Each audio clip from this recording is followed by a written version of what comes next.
Un Doberman de 40 kg a passé plus de 3 ans derrière les barreaux d'un refuge, car chaque fois qu'il manifestait de la joie, les humains reculaient d'effroi. 4 familles différentes ont adopté Apollo puis l'ont ramené en quelques semaines, prétextant son agressivité et son comportement imprévisible qui les faisait craindre pour leur sécurité. Mais un couple a su voir au-delà de ses dents découvertes et a perçu un appel désespéré à l'aide qui allait leur sauver la vie par une nuit glaciale d'hiver. Le personnel du refuge avait jugé Apollo difficile à placer après son 4e retour en seulement 18 mois.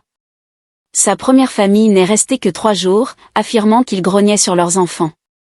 La seconde l'a abandonné au bout d'une semaine, terrifiée par son expression à l'heure du repas. Lorsque Mark et Sarah sont arrivés au refuge, Apollo attendait depuis plus de 1100 jours, voyant l'espoir s'amenuiser à chaque départ.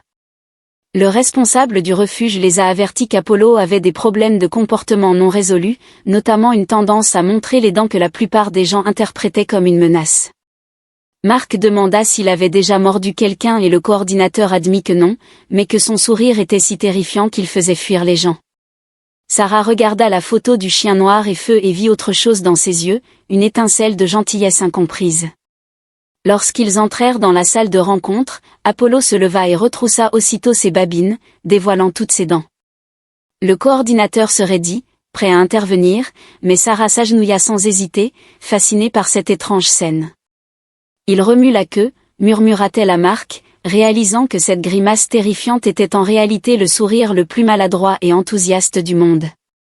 Les premières semaines à la maison furent un véritable défi car Apollo montrait les dents à la moindre occasion. Au réveil, en rentrant à la maison et même à l'ouverture du bocal à friandises, les voisins traversaient la rue pour l'éviter. Le facteur refusait de livrer les colis et la mère de Mark les suppliait de ramener l'animal féroce. Mais Sarah s'est plongée dans les recherches, passant de longues nuits à lire des revues vétérinaires jusqu'à ce qu'elle découvre l'expression sourire de soumission. Ils ont consulté un vétérinaire comportementaliste qui a confirmé qu'Apollo n'était pas agressif. Il manifestait un rare signal d'apaisement destiné à montrer qu'il ne représentait pas une menace. Elle a expliqué que ses anciens propriétaires l'avaient probablement puni pour cette expression effrayante, le piégeant dans un cercle vicieux où il souriait pour dire qu'il était amical pour ensuite être rejeté. Mark et Sarah ont compris qu'ils n'adoptaient pas simplement un chien. Ils effaçaient des années de traumatisme en l'acceptant tel qu'il était. Le tournant s'est produit un mardi de janvier au milieu de la nuit lorsqu'Apollo les a réveillés par des gémissements frénétiques et urgents qu'ils n'avaient jamais entendus auparavant.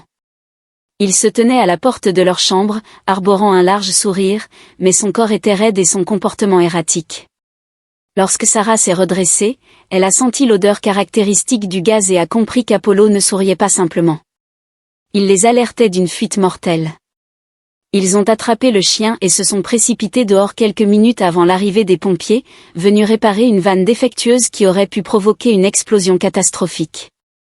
Le chef des pompiers s'est agenouillé pour remercier le héros et Apollo a aussitôt affiché un large sourire édenté.